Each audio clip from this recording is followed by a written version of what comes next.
Hello friends, welcome back to my channel law simplified, जहां हम पढ़ते हैं लो आसान भाषा में। आज का हमारा टॉपिक है मिस रिप्रेजेंटेशन, जो section 18 of Indian contract act में डिफाइन है।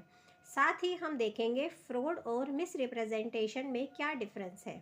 मिस रिप्रेजेंटेशन एक इम्पॉर्टेंट और स्कोरिंग टॉपिक है जो हर एग्जाम में पूछा जाता है। तो चलिए स्टार्ट करते हैं। Miss representation means and include, इसमें ये 3 पॉइंट दिए हुए हैं। मिस रिप्रेजेंटेशन इनमें से किसी भी तरीके से हो सकता है, लेकिन इसके अलावा और भी तरीके हैं जिससे मिस रिप्रेजेंटेशन हो सकता है, क्योंकि ये डेफिनेशन एग्जॉस्टेड नहीं है। पहला है अनवारंटेड पॉजिटिव असर्शन। इसका मतलब होता है जब कोई पर्सन बिना किसी प्रूफ के, बिना किसी नॉलेज के कोई ऐसा फैक्ट बता दे जो उसको लगता है कि सही है और वो गलत निकले, तो बोलेंगे मिस रिप्रेजेंटेशन हुआ है। जैसे इसे हम एक एग्जांपल से समझते हैं। एक कार सेलर है, उसने बोला कार बिल्कुल एक्सीडेंट फ्री है, इस कार से कोई एक्सीडेंट नहीं हुआ, जबकि उसको एक्चुअल कंडीशन का पता ही नहीं था। तो स्टेटमेंट गलत हो गई, यहाँ मिस रिप्रेजेंटेशन हुआ है। नेक्स्ट है breach of duty.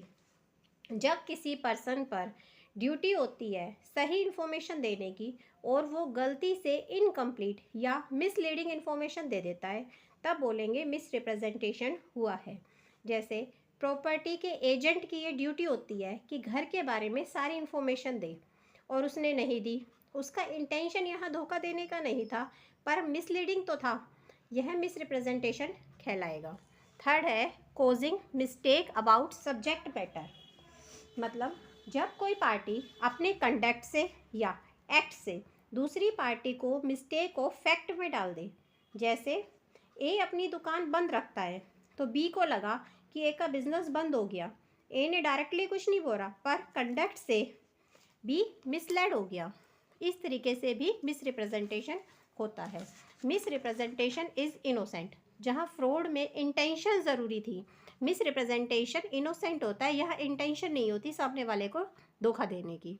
Aggrieved party के पास ये चॉइस होती है, मे कैंसिल द कॉन्ट्रैक्ट, वो कॉन्ट्रैक्ट को कैंसिल भी कर सकता है। Insist to perform without misrepresented fact, वो इसको परफॉर्म करने के लिए सामने वाले पार्टी को बोल सकता है कि मिस रिप्रेजेंटेटेड फैक्ट को हटा के तुम इस कॉन्ट्रैक्ट को परफॉर्म करो। अब हम पढ़ेंगे difference between fraud and misrepresentation. जहाँ fraud section 17 of Indian contract act में डिफाइन है, वहीं सेक्शन 18 में डिफाइन है misrepresentation. The person making the statement knows that it is wrong. जो पर्सन स्टेटमेंट दे रहा है उसको पता है ये रॉन्ग है, और knows that it is false, या उसको पता है ये गलत है।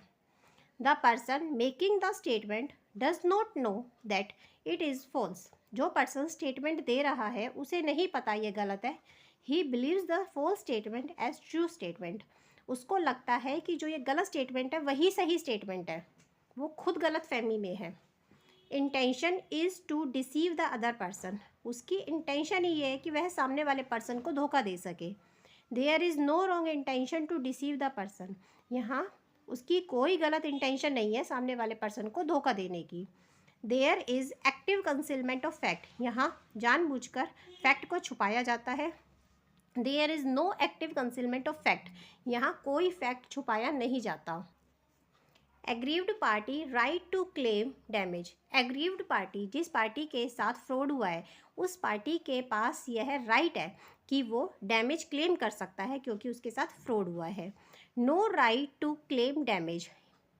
एग्रीव्ड पार्टी के पास कोई राइट नहीं है कि वो डैमेज क्लेम कर सकता है, क्योंकि जो भी हुआ है वो गलत फहमी में हुआ है, सामने वाले की कोई इंटेंशन नहीं थी फ्रॉड करने की। तो यहाँ पार्टी के पास कोई राइट नहीं है कि वो क्लेम कर सके। तो यह थी आज की इंटरेस्टिंग वीडियो। ऐसी ही मोर वीडियो के लिए बने रहिए हमारे साथ। Thank you for watching.